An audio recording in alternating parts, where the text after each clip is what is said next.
Oke, jadi balik lagi di podcast GPMI. Mungkin udah dijelaskan minggu lalu sama duo SOS kita kalau podcast ini adalah podcast GP Menara Iman. Dan malam ini balik lagi, tapi beda sesi ya guys. Mungkin di sini kita akan ngomong lebih serius. Sebelum mulai kita perkenalan dulu. Di sini ada gue Alex dan malam ini gue ditemani oleh Saravela. Dan kita nggak cuma berdua aja guys, kita juga kedatangan bintang tamu yang dari jauh banget di Bandung. Banget. Kita ada Bung Ben Patinama. Halo Bung. Halo Kak Ben. Halo semua. Kabar baik ya? Puji Tuhan baik. Sehat semua? Jadi sehat, puji Tuhan. Mantap. Jadi gimana nih di tengah pandemi seperti ini? Libur semua? Off? Oh, gue off. Off ke kampus. Dari sekarang lagi di rumah ya? Iya, balik Bandung lagi di rumah. Emang di Bandung ya? Iya. Jadi di episode kali ini Ben kita katanya disuruh ngomong serius. Oke, siap. Siap. Dan kita akan membahas tentang pelayanan ya. Oke. Pelayanan. Nah, mungkin nanti di sini untuk pendengar kita kalau misalnya nanti benar-benar akan ada gangguan di suara, kita mohon maaf karena kita mematuhi aturan physical distancing ya. Kita ini rekaman loh, kita nggak ketemuan satu sama lain karena nggak boleh. Sekali. Jadi mohon maaf kalau ada gangguan. Nah, jadi kita ngomongin pelayanan nih Ben. Sebenarnya ya mulai dari pertanyaan simpel dulu lah, kayak menurut lo pribadi pelayanan itu apa sih definisinya? Pelayanan tuh gue pribadi lebih mengertikan pelayanan artinya luas ya. Jadi nggak bisa kita cuma ngerti pelayanan di gereja doang, karena kalau balik ke Alkitab misalnya kata pelayanan itu di bahasa Ibrani itu bisa ada 3. Dia bisa artinya pengertiannya ibadah, bisa arti pengertian pelayanan, bahkan pekerjaan. Jadi pelayanan itu sebenarnya artinya luas banget, nggak cuma di gereja doang bro. Jadi ibadah itu masuknya pelayanan sebenarnya ya? Betul, ibadah itu masuk ke pelayanan. Jadi buat gue pengertiannya semua orang yang datang ibadah tuh semuanya pelayanan. Jadi jemaat juga pelayanan, karena kita kan melayani Tuhan, bukan melayani manusia aja gitu bro. Mungkin dari Sarah, lo ada pertanyaan untuk pelayanan ini nggak, Sar? Sebenarnya tuh aku penasaran banget deh Kak Ben. Jadi kalau misalnya pelayanan dalam pengertian itu pelayan gereja, apakah dia itu tuh sesuatu yang pernah diatur dalam Alkitab nggak sih? Atau dalam artian kayak di Alkitab tuh ngomong kayak ini tuh adalah sesuatu yang dianjurkan atau diwajibkan, atau sebenarnya kayak nggak pernah diatur secara spesifik di Alkitab? Ya itu menarik memang. Sebenarnya konsep pelayanan yang hari ini kita kenal di gereja secara umum deh, kalau misalnya kita GPIB, kita ada Presbyterial Synodal, kita kenal ada Penatua, kita kenal ada diaken.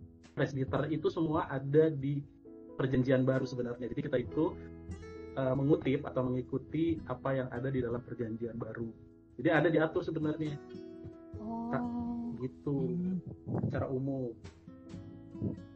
Jadi emang udah ada aturan dari Alkitabnya ya? Betul, udah ada aturannya. Memang nanti akhirnya itu berkembang. Jadi kayak misalnya tugas diaken apa aja, tugas penatua apa aja itu berkembang. Itu guys. Tapi kan lo belajar nih Ben ya? Lo GPB banget lah. Jadi untuk yang belum tahu guys, Ben ini tuh sudah lulus ya Ben ya, sarjana teologi ya. Puji Tuhan. Tapi beliau mengulang demi menjadi pendeta di Gereja Protestan Indonesia bagian Barat. Mantap. Beda di darahku. Nah, ngalir gitu ibu. Ini yang belum gue tahu nih.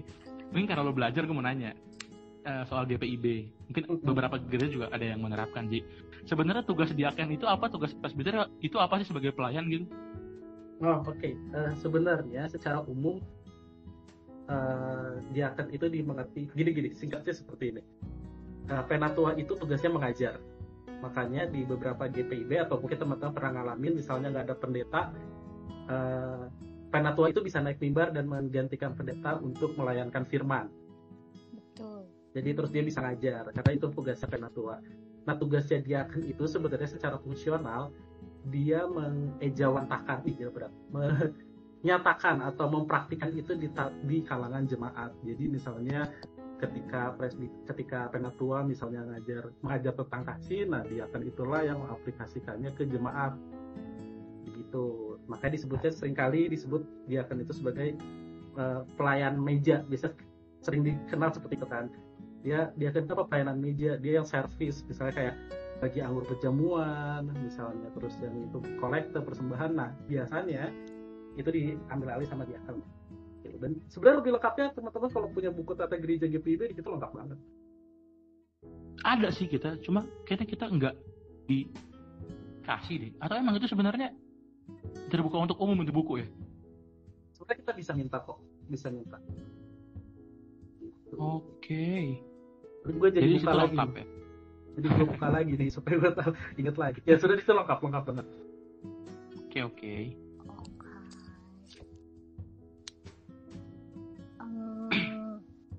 Mungkin Sarah mau tanya lagi? Mau dong. Kalau misalnya kan tadi kita ngomong kayak sepaham aku, berarti kalau misalnya kita let's say ngisi-ngisi pujian di gereja atau misalnya yang nggak di gereja, intinya kayak memuji nama Tuhan, itu masuknya pelayanan juga bukan sih Kak Ben? Nah iya, ini seru sih sebenarnya. Jadi gini teman-teman, pelayanan itu ada, kalau gue memahaminya pelayanan itu ada dua bentuk. Pertama dia pelayanan tertahbis, itu seperti presbiter tadi, penatua dan diaken, pelayanan tertahbis, dan pelayanan yang tidak tertahbis.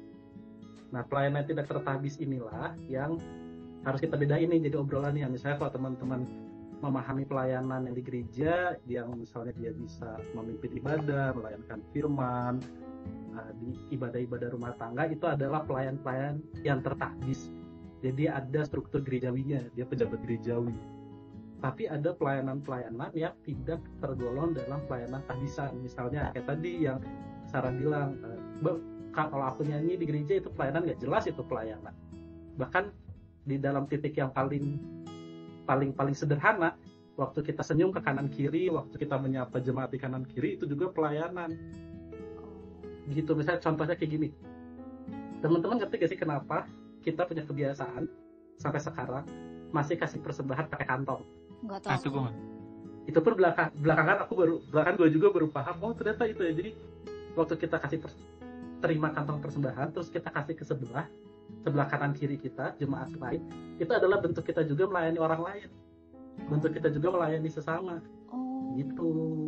Oh berarti kalau misalnya habis gereja nih, gue nyamperin orang, kasih selamat hari Minggu dong, itu pelayanan kan?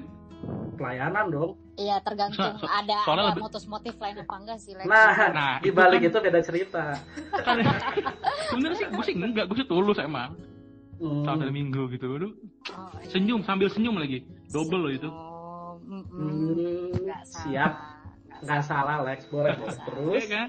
Nah, berarti itu pun berarti kita nggak bisa nggak bisa mengklasifikasikan pelayanan berdasarkan semau-maunya kita sendiri lah ya.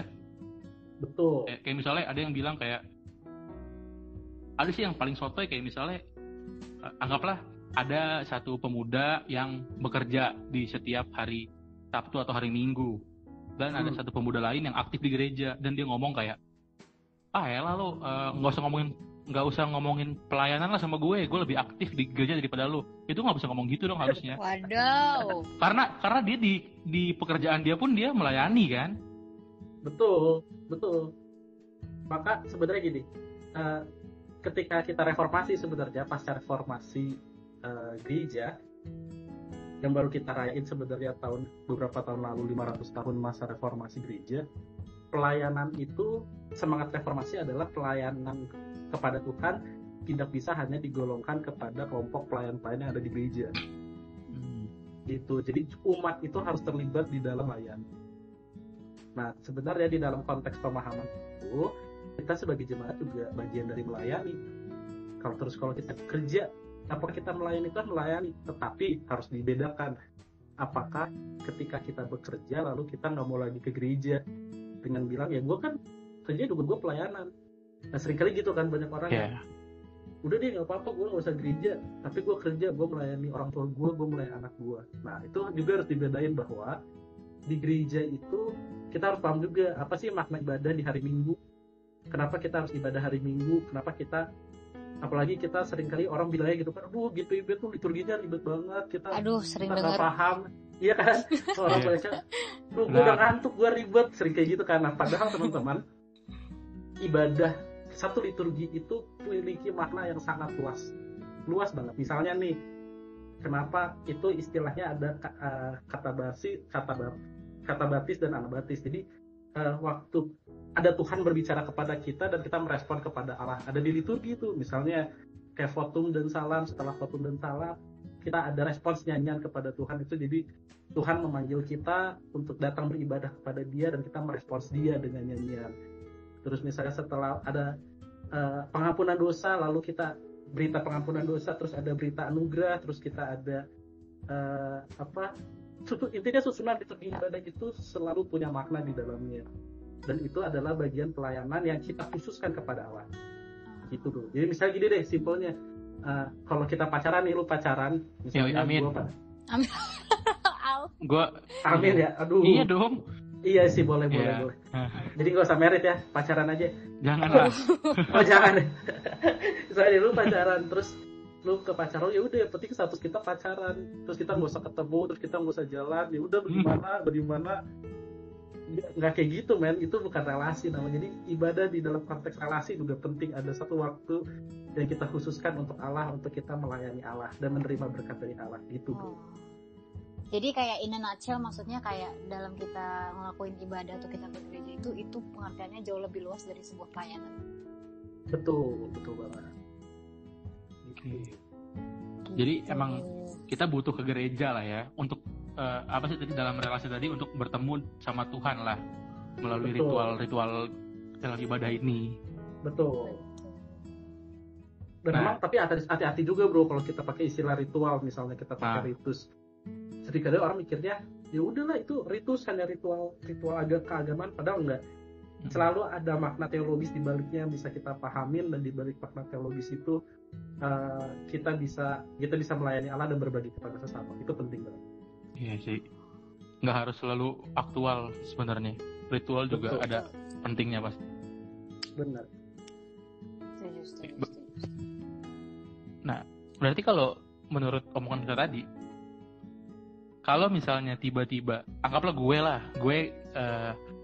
hari Sabtu ada ibadah pemuda, tapi di hari yang sama juga ternyata bentrok sama kerjaan gue. Menurut lu berarti mana yang harus gue prioritaskan, antara pelayanan gue mesti gereja dulu nih, atau gue mesti menyelesaikan pekerjaan gue? Berarti mana tuh yang harus diprioritaskan, Ben? Nah, itu menarik memang. Ini nggak ada jawaban benar salah, mesti ada jawaban hitam putih gitu ya.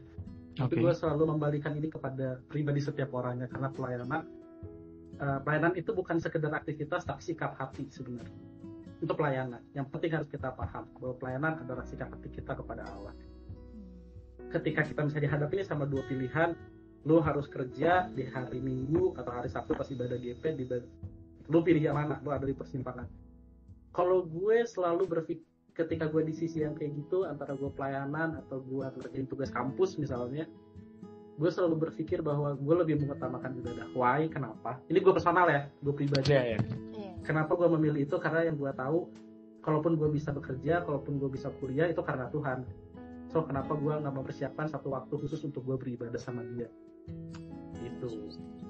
Kecuali kalau memang sudah sangat urgent, kerjaan lo nggak bisa di cancel lagi, atau nggak bisa lo tunda, atau nggak bisa lo kerjain sebelumnya, misalnya hari Jumat kerjain supaya Sabtu lo bisa lebih fokus ibadah. Gue pikir selalu ada celah untuk kita bisa diakal-akalin lah istilahnya bro. Benar. Selalu bisa. Oh ya, mau nanya lagi dong Kak Ben. Jadi kalau misalnya kita sebagai seorang pelayan, kayak gimana sih merespon kalau misalnya ada orang yang kayak misalnya kayak gini nih, yakin banget di GPIB nggak ada lah orang yang ngomong kayak gini. Cuman amin. Cuman kalau misalnya ada yang ngomong kayak, ala lo ngapain sih sosok pelayanan, lo aja masih, misalnya kayak lo aja hidupnya masih bandel, kayak lo aja tuh hidup masih belum kudus gitu, ngapain lo sosok pelayanan, benahin aja dulu diri lo sendiri, kayak gitu. Gimana sih Kak Ben? Ada orang yang ngomong itu ke Sarah soalnya, Ben. Waduh Sarah. Waduh. Oke, itu menarik juga sebenarnya karena saat kita punya perspektif judgement sosial bahwa bilang orang yang pelayanan itu harus orang yang kudus, gitu kira-kira gitu ya. Kalau lu masih punya dosa, lu nggak layak untuk pelayanan. Nah, banyak, gue nggak bisa pungkiri dan memang itu ada di jemaat, di berbagai jemaat itu ada. Gue selalu berpendapat bilang kayak gini, kalau kita nunggu sempurna, kita pelayanannya di sorga, bro. Itu pun kalau masuk sorga. Maksud gue, memang justru ini yang menarik untuk kita pahami bersama bahwa pernahkah lu berpikir bahwa pendeta yang berkhotbah itu sudah sempurna? Nggak mungkin, man. Nggak mungkin banget. Even bahkan kalau kita baca kisah Rasul, Paulus dan Petrus pun pernah berselisih paham. Paulus pernah menegur Petrus pernah melakukan sebuah kesalahan, dan apakah kesalahan Petrus di mata Paulus membuat Petrus menjadi tidak layak menjadi seorang rasul? Nggak mungkin, man. Gitu. Jadi gue selalu bilang bahwa pelayanan itu bukan soal kesucian lu, bukan soal kesempurnaan lu, tapi itu tanda terima kasih lu sama Allah, dan kesucian itu adalah proses lu berjalan bersama dengan Allah. Begitu. Even yang selalu gue tanam di diri gue, misalnya waktu gue harus ngomong soal jadi pelayan firman di depan gitu, gue khotbah, seringkali gue doanya adalah, aduh Tuhan, gue udah bisa lakuin atau belum ya? Percuma gue baca di depan, tapi gue gak bisa ngelakuin. Terus akhirnya orang jadi batu sandungan, ya gak sih? Gue takut jadi batu sandungan buat orang lain. Tapi yang selalu menguatkan gue adalah bahwa bahkan Tuhan menerima kelemahan kita gitu. Benar. Tuhan tuh terima kelemahan kita. Kalau dia gak terima kelemahan kita, dia gak akan jadi manusia. Bahkan dia merengkuh. Kata merengkuh itu gue suka banget. Dia merengkuh, dia ngambil kelemahan kita, jadikan itu bagian dari dia. Dia mati di kayu salib, dia turun ke dalam kerajaan maut, dia menjadi sama seperti kita, dia rasain kita bahkan lebih parah dari kita, supaya kita di tengah kelemahan kita bisa melayani Tuhan. Iya, betul. Gitu. Jadi nggak ada alasan untuk kita nggak melayani sebenarnya. There is no reason, nggak ada alasan di situ. Benar. Jadi iya. Gimana, Alek? Jadi kalau ada yang terpanggil, yang habis dengar ini mungkin mau jadi pengurus gerakan pemuda, silahkan. Biar gue bisa fokus membangun hidup yang lebih baik. Semoga Alek jadi dapat status. Amin. Ya, kenapa Alek? Apa tadi lu mau nanya, Sir? Silakan. Oh iya benar. Buat mau balik nanggepin Kabin, di satu sisi kayak mungkin itu jadi bumerang jadi bumerang balik buat pelayan, kayak mikirnya, tapi ya mau gimana lagi, mau kayak sebagaimana kita berusaha jadi pelayan, ya juga kesempurnaan itu cuma milik Allah. Jadi might as well gue ngelakuin pelayanan gitu, toh gue juga berdosa, gue bakal tetap selalu berdosa. Tapi kayak menurut aku perlu ditanemin juga di hati pelayan, bukan karena lo berdosa lo tetap berdosa, kayak benar banget ya. Kayak ya, jadi tetap harus sambil selalu membenahi diri dalam perjalanan itu. Benar. Walaupun tidak semudah itu. Betul. Susahnya bukan main. Susahnya bukan main. Susah benar. Kayak gimana? Itu menarik sebenarnya, kayak tentang kekudusan ya, tentang kelayakan kita melayani Tuhan. Gue selalu berpikir, seandainya memang Tuhan mau kita kudus tuh, kayaknya gue sudah pernah mikir, Tuhan kan Maha Kuasa ya, kenapa nggak bikin kita tiba-tiba sering kudus, kita nggak ada keinginan untuk berdosa, kita nggak ada keinginan untuk ngelakuin kesalahan gitu ya. Bisa aja nggak sih, kalau Tuhan Maha Kuasa harusnya bisa-bisa aja gitu. Tapi harus ada pemikiran lain, perspektif lain yang sebenarnya Tuhan mencintai proses bagaimana kita bukan sekedar kudus, tetapi di dalam proses kita di tengah, aduh gila gue antara berdosa atau enggak, gue berdosa itu jauh lebih nikmat dibandingkan tidak berdosa. Iya sih. Di proses itulah kita menjadi mengenal Allah lebih dalam. Di tengah kelemahan kita, di tengah kekurangan kita, di tengah kita ngerasa, aduh gila nih hidup, F banget gitu di hidup, terus gue memilih untuk melakukan dosa di tengah kehidupan. Seharusnya di tengah-tengah itulah kita menjadi mengenal waktu kita fighting untuk ngelawan itu, disitulah kita mengenal prosesnya bersama dengan Allah, dan kita mengenal Allah. Setuju sama Kak Ben. Jadi gue pengen usul ke teman-teman, untuk yang teman-teman yang suka bergumul soal dosa atau enggak itu, gue pikir fokus kita bukan untuk hidup kudus dalam artian oke gue mau berhenti. Lu pernah gak sih kalau semakin lu merasa, gue misalnya nih yang cowok-cowok, gue gak mau nonton bokep, gue gak mau, lu doktrin otak lu dengan gitu, lu jadi lebih pengen men, lu jadi lebih mudah untuk tergoda untuk lakuin itu. Gue sih gak pernah sih Ben. Aduh Lex, jangan bikin mulut gue berdosa sekarang.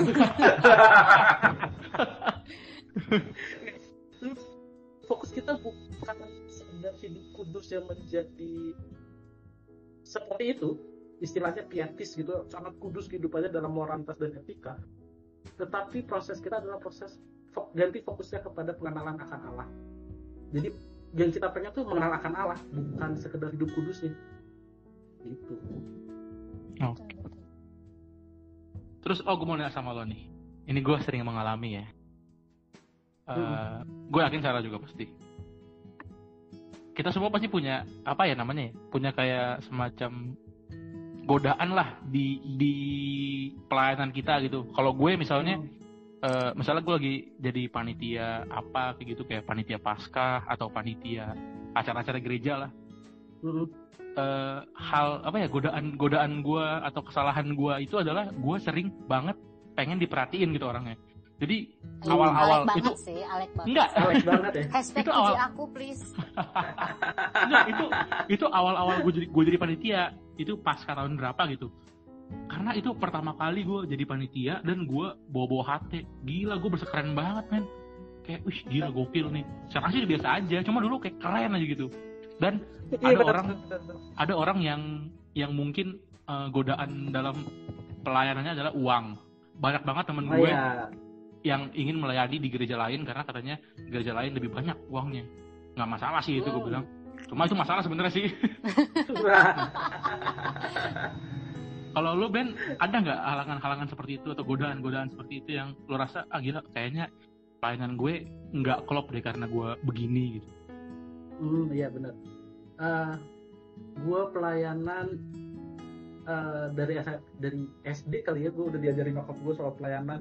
Dari SD gue udah nyokap gue ngajarin perpuluhan ya deh gitu. Dari gue jajanan harian gue tuh nyokap gue udah selalu ajarin untuk lu bisa pelayanan, lu bisa kasih perpuluhan, lu kasih persembahan mandiri di dalam suatu konteks sebagai pengucapan syukur gue sama Tuhan. Sampai akhirnya gue SMA, terus gue kuliah teologi, beres kuliah, lanjut lagi kuliah. Tantangan gue tuh cuma satu sebenarnya. Yang kadang kalau gue renung-renung ya, gue seakan-akan gue tidak bisa hidup seperti anak muda lainnya. Iya nggak sih, kalau lu orang Kristen yang anak muda Kristen, lu pernah berpikir nggak kenapa gue nggak bisa hidup kayak orang lain ya? Kayak lu nggak bisa, ya daripada ini nanti disensor, tapi bisa lu pikirkan apa yang kira-kira menurut lu, aduh harusnya gue bisa kayak gitu, anak muda lain itu ngelakuin. Gue paham. Paham ya? Benar. Maksudnya kayak nggak bisa melakukan hal-hal yang nikmat duniawi lah. Ya itu benar. Paham. Serius gak bohong gue. Iya, gue terlalu Paham.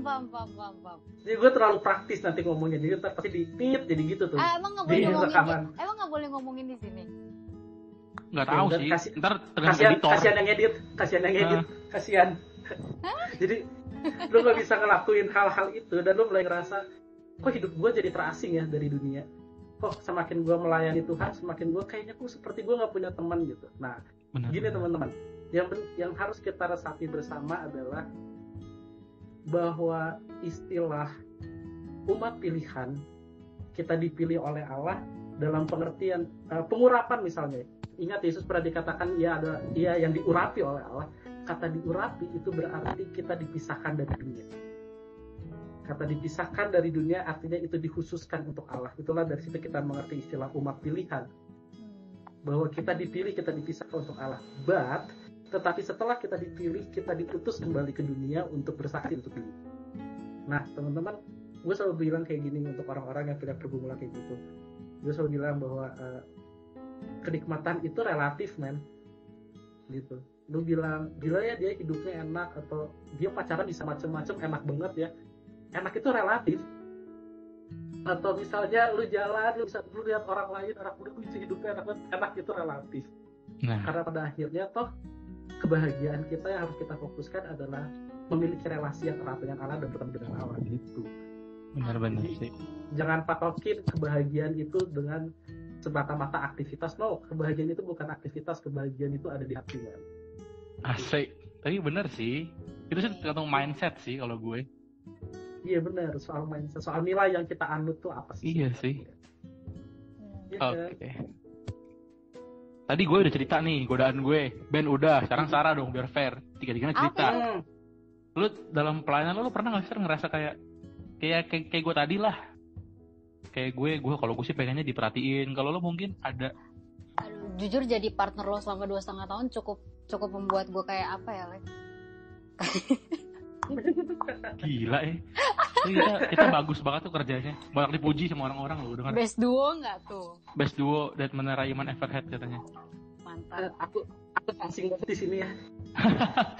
Ben ada Ben sorry gue lupa. Sorry Ben. Lanjut Sarah. Kalau sama Sarah masuk lupa waktu gue. Tapi kayaknya gue bisa narik dari contoh kasus gitu kayak buat Kaben yang nggak tahu hubungan antara gue dan Alek. Jadi kayak aku sama Alek nih diam-diam agak mirip gitu. In a way itu malah di satu sisi membuat kita gampang nyambung, tapi di satu sisi jadi bumerang juga, kita tuh gampang berantem. Benar Ben. Dan kayak ini udah agak drama internal kita nih udah dihitung kayak bisa lah kayak berapa kali tahu yang sampai kayak nggak mau ngomong lagi, terus kayak kalau ketemu buang muka gitu. Nah, jadi kaliannya apa sih sebenarnya, kan aku nggak tahu. Aduh, nggak ada apa-apa. Kita cuma partner aja. Kita partner. Kok gue jadi serasa konseling pranikah gini jadinya. Jadi kalau di gereja kan ada bidang TPG tuh Ben.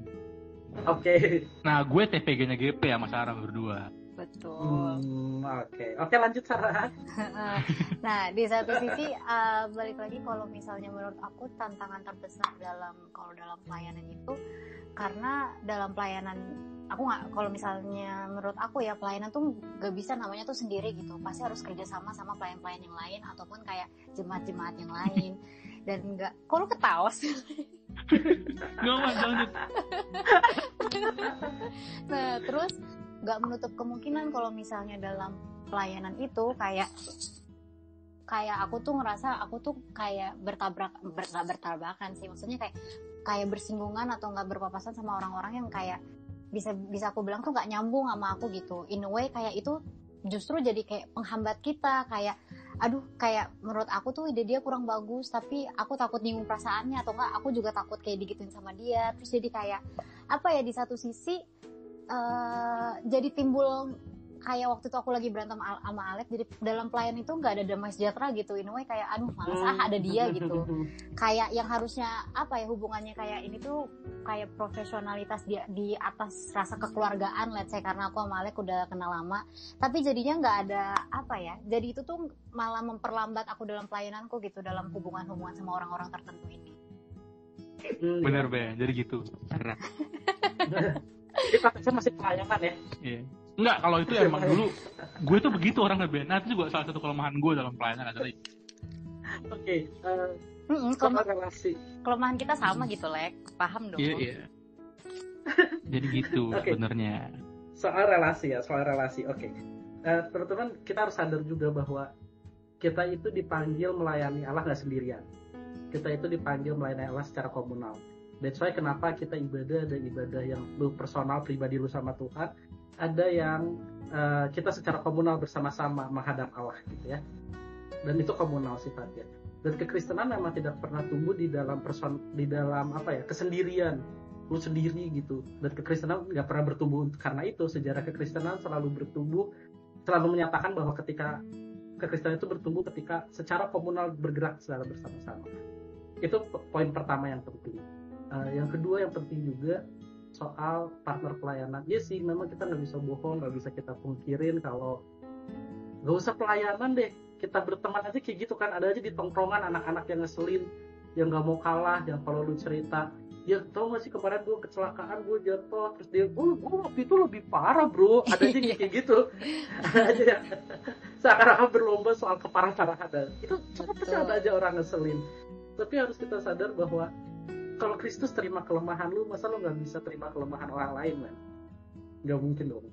Kalau Kristus aja menerima kita yang bangke banget gitu ya, udah wah kayaknya kalau gue jadi Kristus gue gak bisa terima lu, tetapi kenapa Kristus terima gue dan terima kelemahan gue, terima kesalahannya gue, dan Tuhan bilang belajar dari dia, ikutin dia gitu. Jadi gue aja kalau gue pelayanan dan gue lagi gedek gitu sama orang, tapi gue harus khotbah dan gue pelayanan sama-sama dengan dia, yang gue inget cuman ya udah Tuhan aja menerima pelayanan dia gitu. Kalau Tuhan gak terima pelayanan dia, mungkin dia waktu dia lagi main musik atau dia lagi jadi apapun pelayanan, tiba-tiba disambut petir gitu, kayaknya Tuhan gak terima pelayanannya.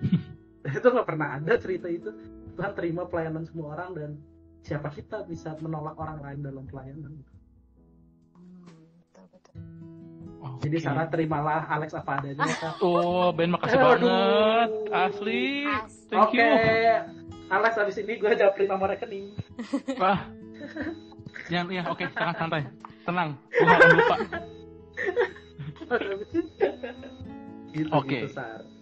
Jadi ini kita sih sebenarnya pertanyaan dari gue sama Sarah udah selesai lah, Ben. Tapi kita punya pertanyaan lain nih dari para followers Instagram GP Menara Iman. Siap. Yang pertama nih ada dari Lawrence Daniel. Dia nanya gini, Ben. Apakah pelayanan dalam tempat pekerjaan mungkin ya ini maksudnya. Cuma dia nanya gini, apakah pelayanan bisa dilakukan di tempat hiburan? Mungkin tempat kayak lo kerja di klub, lo kerja di diskotik, apakah itu count as lo service gitu ke Tuhan atau gimana, gue gak ngerti. Tapi maksudnya mungkin itu pertanyaannya.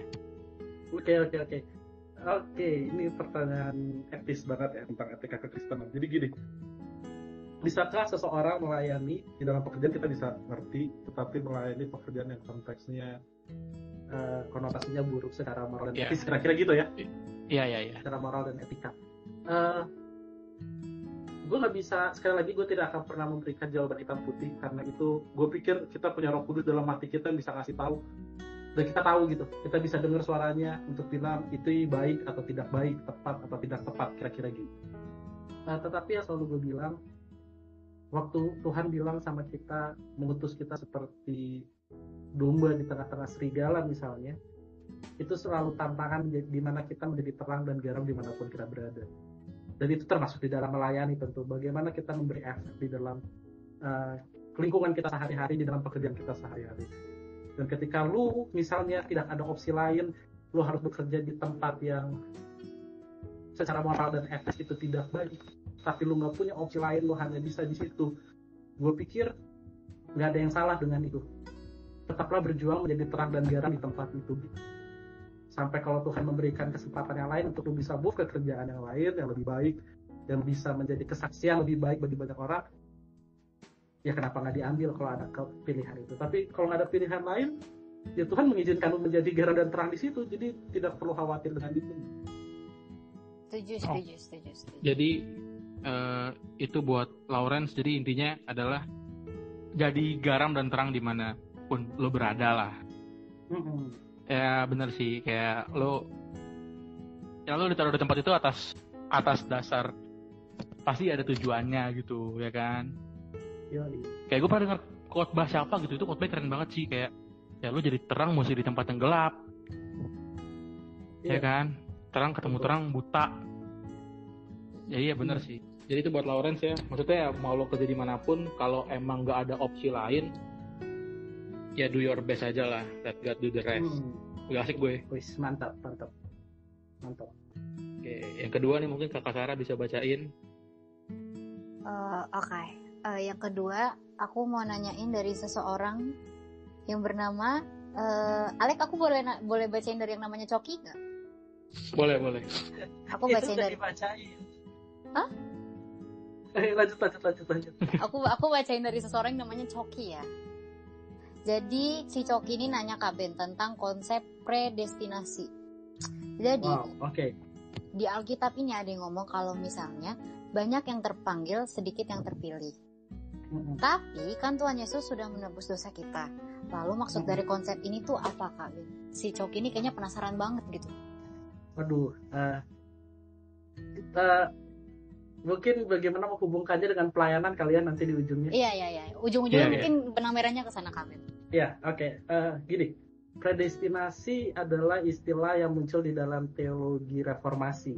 Jadi khususnya teologi Calvin itu mengeluarkan secara, walaupun tidak secara literal, memang Calvin menyebutkan bahwa dia mengeluarkan ada 5 istilah, namanya disingkat jadi istilahnya tulip. Jadi itu tidak muncul dari Calvin sendiri, tetapi pengikut Calvin berikutnya. Ada 5 poin, namanya tulip. Pertama, total depravity, bahwa manusia itu sudah hancur sepenuhnya, dia rusak secara moral, etis, dan secara roh dia berdosa. Lalu ada unconditional election, itulah yang disebut seringkali diarahkan menjadi predestinasi, ada pemilihan Allah kepada umat yang tidak terbatas, jadi itu sepenuhnya ada kekuasaan Allah. Ada conditional election. Yang ketiga, L itu limited atonement, bahwa penebusan itu terbatas kepada orang-orang yang sudah dipilih, limited atonement. Terus ada irresistible grace, ada kasih karunia Allah di sana, dan preference of saint, ketekunan orang-orang kudus. 5 poin ini adalah yang seringkali dianut oleh para kaum reformator. Sampai hari ini gereja-gereja reformasi menganut itu. Tetapi ada gereja-gereja reformasi yang tidak menganut tulip secara literal, tetapi ada di dalam teologinya. Dan apakah GPIB termasuk yang menerima doktrin predestinasi secara ketat, begitu, bahwa Tuhan hanya memilih orang-orang sejak semula dan itu sangat terbatas? Sepahaman saya, sepemahaman saya selama saya belajar, GPIB tidak menerima pemahaman itu. Jadi GPIB masih memahami bahwa Allah menebus seluruh umat manusia, dan pemilihan Allah itu sifatnya sifatnya ilahi. Jadi gini, gue pengen jelasinnya gini. Soal pemilihan Allah itu sifatnya 2. Yang pertama dari sudut pandang Allah. Allah yang tidak terbatas, Allah yang tidak terbatas ruang dan waktu. Dia tahu kemana kita akan melangkah, kemana kita akan pergi. Bahkan dia tahu ujungnya. Misalnya dia nyiptain Sarah, terus tiba-tiba Tuhan sudah tahu sebenarnya Sarah bakal masuk surga atau masuk neraka. Kalau memang dia maha tahu, dia tahu dong. Itu Allah, di dalam sudut pandang perspektifnya Allah. Tapi ada sudut pandang perspektif manusia yang tidak seluas pemikiran Allah, sehingga kita selalu terbatas dalam ruang dan waktu, sehingga kita nggak bisa paham kira-kira gue ini orang pilihan atau bukan, gitu. Itulah yang disebut dengan predestinasi, adalah pemilihan ketat yang Allah lakukan sejak semula. Nah, problem dari pemikiran ini adalah, lalu bagaimana ketika dikatakan Allah menyelamatkan seluruh umat manusia? Apakah orang-orang yang tidak terpilih itu berarti tidak diselamatkan oleh Allah dong? Berarti Allah tidak menyelamatkan semua manusia. Gue akan menjawab ini dengan filsafat. Salah satu filsuf besar namanya Nietzsche, dia pernah bilang bahwa ini adalah misterinya Allah, dan hanya orang di dalam budaya Yunani itu kata menurut teks yang ada, Nietzsche bilang ada patung-patung dewa yang biasa ditutup oleh kain, ditutup gitu, sehingga orang-orang tuh nggak tahu sebenarnya bentuk dewa ini kayak apa. Dan saat Nietzsche masih eksis, hidup di bumi, katanya ada orang-orang muda Yunani yang memaksa menarik si tutup tutup kain yang menutupi patung itu. Dan lalu Nietzsche bilang itu adalah kegiatan yang bodoh, sehingga mereka akhirnya menjadi kecewa kepada Allah ketika melihat, oh ini dewa, kecewa kepada dewa, maksud gue, oh dewa, gue pikir bentuknya kayak gini, ternyata bentuk kenyataannya jauh dari bayangan gue. Dan Nietzsche bilang justru di dalam ketidakpengetahuan, ketidakmengertian itulah lu bisa lebih kalau di bahasa kekristenannya menjadi lebih tulus menyembah kepada Allah. Nah, lalu bagaimana kaitannya dengan pelayanan? Betul. Gue selalu bilang bahwa semua orang dipilih untuk melayani, maka umat itu datang ke gereja dan mengikuti liturgi secara komunal bersama-sama melayani Allah, sebagai bentuk bahwa kita adalah imamat yang rajani. Kalau teman-teman ingat ada teks itu yang mengatakan kamulah bangsa yang terpilih, imamat yang rajani, umat yang kudus, umat pilihan Allah sendiri. Dan itu bukan bicara soal status tertentu bahwa gue orang pilihan.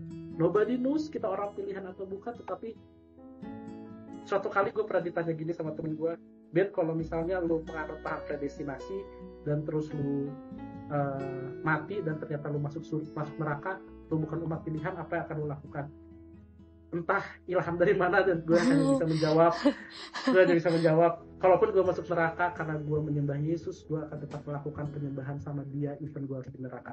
Itu jadi ekstrim, jadi cukup mengerikan jawaban itu, tapi Ya mungkin itu titik lain jawaban yang bisa gue berikan sama teman-teman yang nanya tadi soal predestinasi. Kira-kira gitu. Itu perdebatan panjang banget, panjang teologis soal predestinasi. Ya sedikit kesimpulannya, cuplikannya seperti itu. Gitu Sarah. Oke, terima kasih Kak Ben. Jadi untuk Coki yang kayaknya anak teologi banget nih nanya-nanya konsep predestinasi, semoga jawaban dari Kak Ben menjawab dan menguatkan iman kita semua. Berat. Oke, lanjut. Berat. Oke, Kak Ben, kita lanjutkan ke pertanyaan selanjutnya ya. Ada pertanyaan dari Yunike Jessica. Dia nanya gini nih, gimana nih caranya supaya tetap bisa melayani di kondisi COVID, aka work from home? Oke. Gue selalu, ini jadi itu menarik sih, memang kita terbiasa ke gereja bareng-bareng, kita biasa ibadah bersama-sama, terus kita melayani bersama-sama gitu ya. Betul. Bentuknya fisik, tapi menariknya satu sisi lain yang harus kita belajar untuk mensyukuri kondisi yang selalu kita terima adalah di kondisi seperti ini kita menjadi paham bahwa pelayanan itu bukan sekedar kita hadir bersama-sama di gereja. Pelayanan itu bukan sekedar gue bisa ketemu Sarah terus halo Sarah gitu apa kabar, bukan cuma sekedar itu, tapi pelayanan itu menjadi sifatnya sangat personal antara kita dengan Allah. Mungkin di hari-hari ini memang kita nggak bisa pelayanan, yang biasa teman-teman nyanyi di gereja nggak bisa nyanyi lagi, teman-teman yang biasa ada jadi pengurus GP nggak bisa lagi join di ibadah bareng-bareng ketawa-ketawa. Tapi tampaknya ini perenungan gue personal selama COVID dan harus work from home adalah Allah ingin kita menemui Dia secara lebih personal gitu. Mungkin ini perenungan gue. Mungkin Tuhan sedang memanggil kita untuk melayani Dia di tengah keheningan kita, melayani Dia di tengah kesedihan, ketakutan, di tengah ketegangan yang hari-hari ini ada, dan melayani Dia di tengah kondisi yang serba tidak pasti, tapi bisakah kita tetap melayani Dia?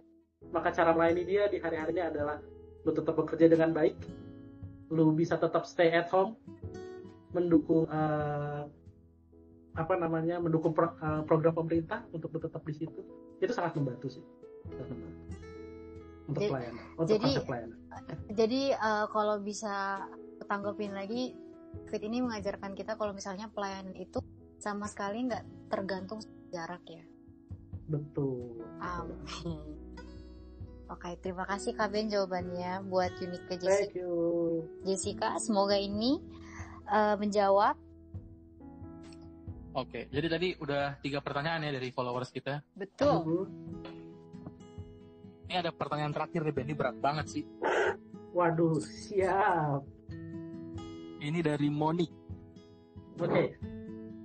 Pertanyaannya itu adalah berdasarkan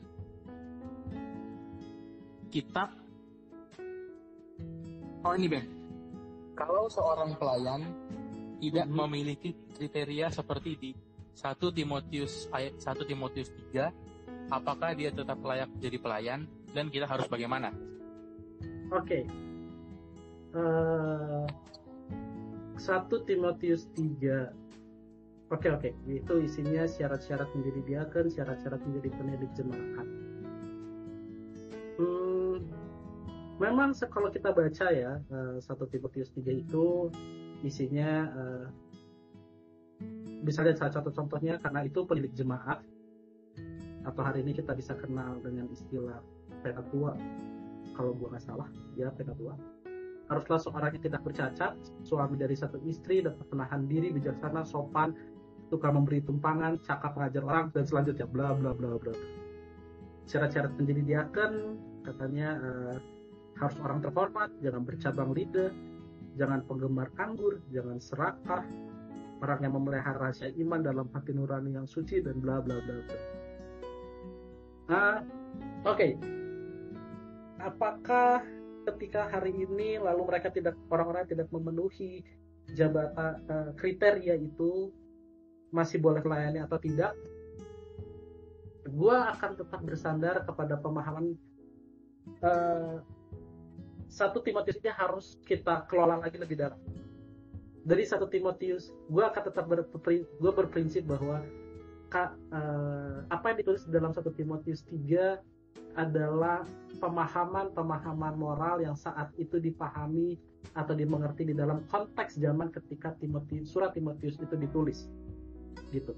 Jadi kita harus memahami itu di dalam konteks hari ini, apakah moral-moral seperti itu masih berlaku untuk sekarang sampai tidak. Dan itu butuh penafsiran yang lebih dalam, penafsiran yang lebih teliti lagi. Misalnya gue kasih contoh di 1 Timotius 3 ayatnya yang ke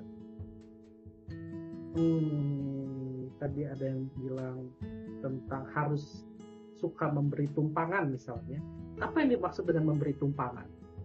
Di ayat 1 Timotius 3 ayat yang kedua, syarat-syarat penilik jemaat adalah orang yang suka memberi tumpangan. Apa yang dimaksud dengan memberi tumpangan? Artinya butuh ada penafsiran yang lebih dalam.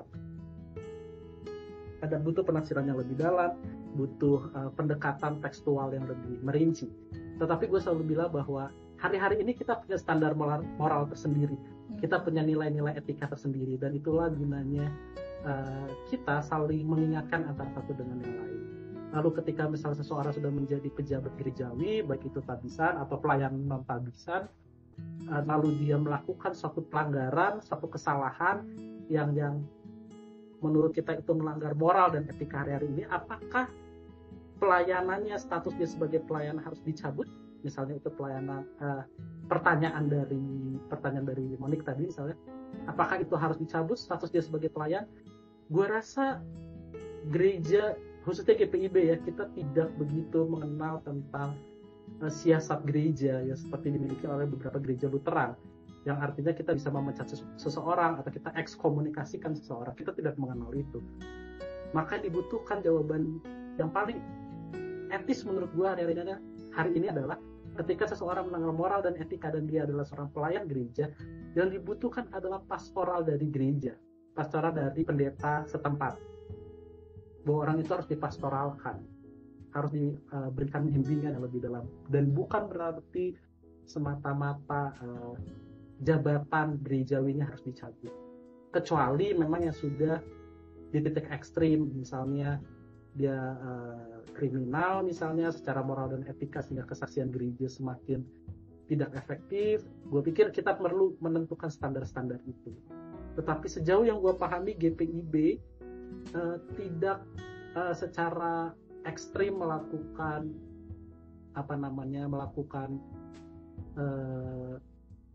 siasat gereja secara ketat, hitam dan putih begitu. Jadi gereja punya hukum gitu. Karena itu juga bisa menjadi bahaya, karena kalau itu dilaksanakan gereja menjadi seperti begitu kaku, gereja menjadi kehilangan makna kasihnya, gereja kehilangan makna seperti gembala yang menjaga domba-dombanya, memelihara domba-dombanya. Gitu sih menurut gue. Jadi kalau ada pelanggaran tidak memenuhi standar moral hari-hari ini, moral etika hari ini, harus ada langkah-langkah yang dilakukan secara bersama oleh gereja. Begitu sih. Kira-kira gitu, teman-teman. Oke, thank you Ben. Thank you buat jawabannya. Jadi itu ya, Monik, untuk jawaban pertanyaannya. Jadi pertanyaan dari followers emang cuma 4 Ben. Oh ya, syukur. Untungnya cuma 4, nggak lebih. Berat-berat nih, gila, keren banget follower GP Menara Iman. Iya kan? Asli. Ini karena disuruh nyalat Instagram. Coba kalau langsung cemen. Pada diem. Keren tapi jadi keren. Sekian lah sesi kita di minggu ini. Terima kasih banget Ben buat waktunya sudah Terima kasih bergabung. Kak Ben. Thank you teman-teman. Thank you Alex, so Sarah, much. thank you. Semoga pandemi ini cepat selesai ya, biar kita bisa Amin. melakukan acara bareng-bareng lagi.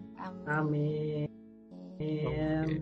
Oh ya, Mungkin lo ada closing statement Ben buat pemuda-pemudi yang dengerin soal pelayanan mereka, atau mungkin soal pelayanan yang mungkin mereka kira atau bagaimana, atau closing statement dari lo sendiri lah. Oke, yang pertama thank you buat Alex sama Sarah, thank you buat teman-teman pengurus GP, thank you banget udah gue boleh join di podcast teman-teman. Dan kedua, gue minta maaf juga kalau jawaban gue mungkin tidak memuaskan, tetapi mungkin kita bisa diskusi lanjut setelah ini. Itu seru, gue bakal senang banget kalau bisa diskusi sama teman-teman tadi yang nanya.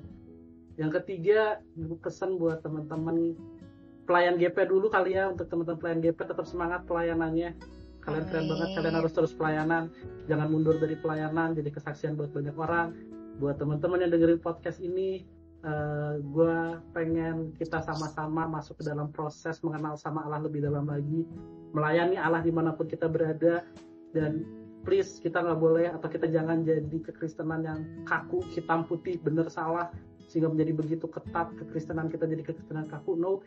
Tapi dimanapun kita berada, apapun kondisi kita, ideal atau nggak ideal, tetaplah menjadi pelayan Allah dalam pekerjaan, kuliah, atau apapun yang kita lakukan di tengah keluarga kita harus jadi pelayan bagi sesama dan pelayan bagi Allah, sehingga nama Tuhan tetap dipermuliakan lewat kehidupan kita. Thank you. Amin. Thank you Kak Ben. Oke, thank you Ben. Jadi sekian sesi dari podcast GPMI pada malam hari ini. Terima kasih yang udah dengerin. Selamat berakhir pekan. God bless you. God bless you all. Dadah.